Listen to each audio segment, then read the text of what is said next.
Welcome back. You're watching Newsline. Time now for our interview segment.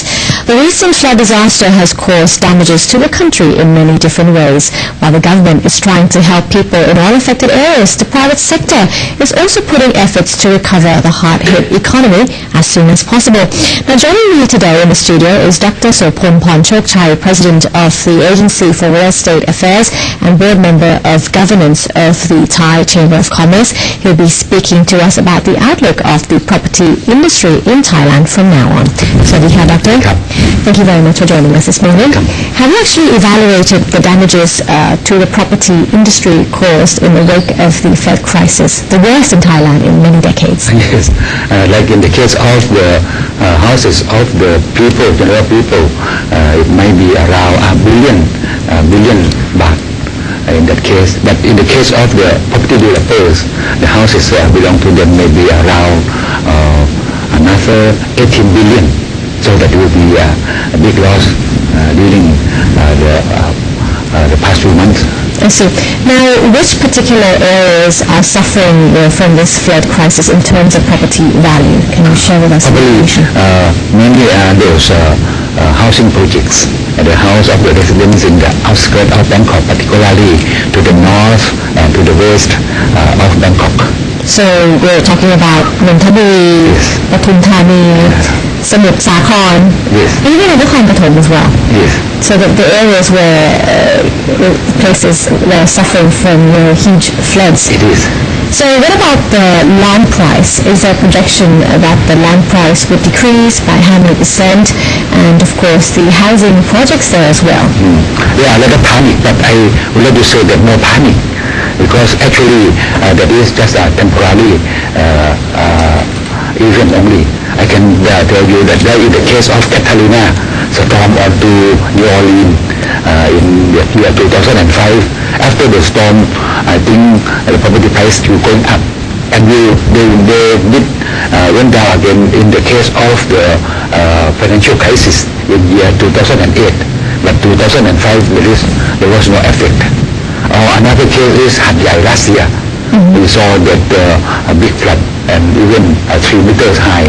But now Hat Yai is growing because of the tourism from Malaysia, and also because people from the deep south 3 provinces, they moved to Hat Yai to stay more peacefully there.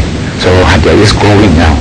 Or in the case of the tsunami in Phuket in 10 years ago, in that case we can still see that there is no drop in the land price at all. Only still like they ceased for a while for 6 months and then grow up again. Like in Patong, formerly one piece of land of around 10 rai, 1 rai may be around 40 million baht. But right now it is around 100 million baht. So it is still going up, but emotionally there may be some fear. I see. So you say it's going to be a short-term impact. Yes. But what's the period like? Is it a couple of years from now, or is it just 6 months to years? The first 6 months. 6 months to 12 months. That's a year. Yeah, like the first 6 months may be emotional effect to us in the case of buying properties. But in the few years we may still afraid of flood, but it might not come again, hopefully. And it might affect to those who may like to buy a house or condominium in the city, because maybe more secure, or maybe they bought it as a second home. They have a house in the outskirts and then another house in the inside of the city. Actually, even 3-star hotels are now really full because of the flood. I see. So with the inner city areas, being able to escape the floods, do you think that we would be actually gaining the advantage in terms of the prices? Let's say the condominiums, along with some of the main areas like Secundat, Sathon, Silam, which surely has escaped floods already. Will the prices go up? If so, by how much? Maybe only very slightly, not much significant, because it is going up every year already. In the case of condominium in the city proper, like in Silom, Sathon, Sukhumvit, every year the price may go up for around 6-7%, and in return on investment another 5-6%, so they gain around 12% per annum already. And the sell the risk quite quickly, so maybe they can sell it within 10 months. So in this case there is no worry, and they may stimulate more selling in the first few months from now. I see. Could you actually share with us the outlook of the property sector here in Thailand in the remaining months of this year, looking forward into the next year as well? How is it looking like? That is a dependent variable to the economy.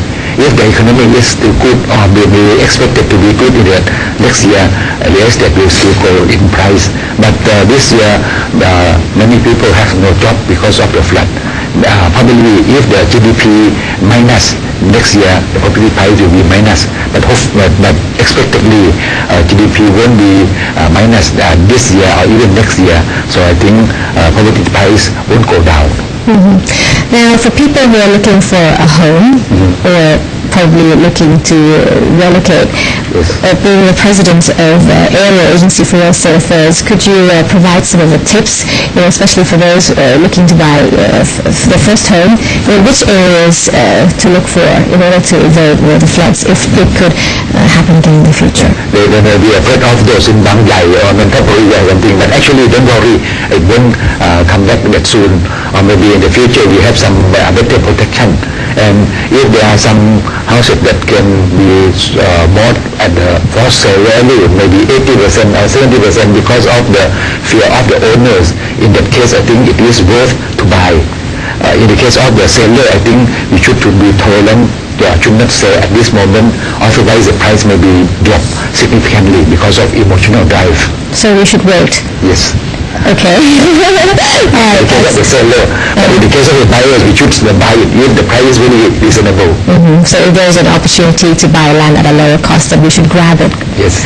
Interesting indeed. Well, Doctor, thank you so much for joining Newsline this morning. Good morning.